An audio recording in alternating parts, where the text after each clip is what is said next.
Just, kumusta na ang sitwasyon dyan ngayon?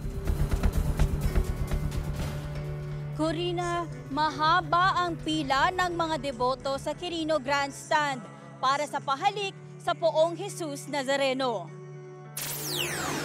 Ayon sa tala ng Manila Police District, as of 3 p.m. ngayong Martes, pumalo sa 1,000 ang bilang ng mga taong pumila para lang masilayan at mahaplos ang krus at paanan ng imahe ng Jesus Nazareno. Sa panayam ng Abante Radio kay Ani Lorenzo na mula pa sa Novaliches, mangiyak-ngiyak nitong ibinahagi ang kanyang naging karanasan matapos makibahagi sa pahalik. Niwala ako sa kanya kasi binigay niya sa akin yung mga wish niya. At ang hiling ko lang ngayon, gumaling sana yung karamdaman ko. Si Tatay Epitasio naman, 3 taon nang nakikibahagi sa pahalik at dumayo pa mula pa sa Dasmariñas, Cavite.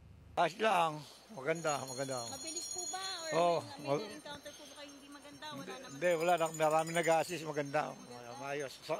Sa senior, maganda. Hindi rin nagpahuli ang mga turistang sina Oliver Tartan at Oliver Daniels na mula pa sa London, na siyang naglalakad-lakad lang para i-explore ang Maynila.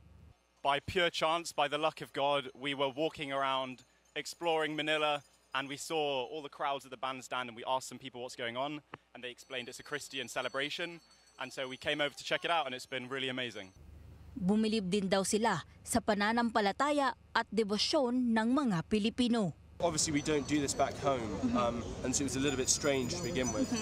But we've been talking to people, and we're really impressed by the devotion of everyone. Muli namang nagpaalala si Alex Erasga, Technical Advisor para sa Nazareno 2025, hinggil sa tunay na bida ngayong traslasyon.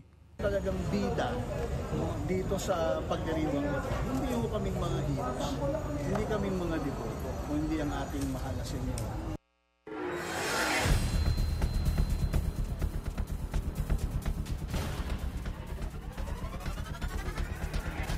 Corina, sa mga oras na ito, kahit na naging medyo makulimlim at maulan ang panahon, patuloy pa rin ang pagdating ng mga deboto para makahalik sa imahen at sabihin ang kanilang mga kahilingan kasabay ng pag-asang matutupad ang mga ito.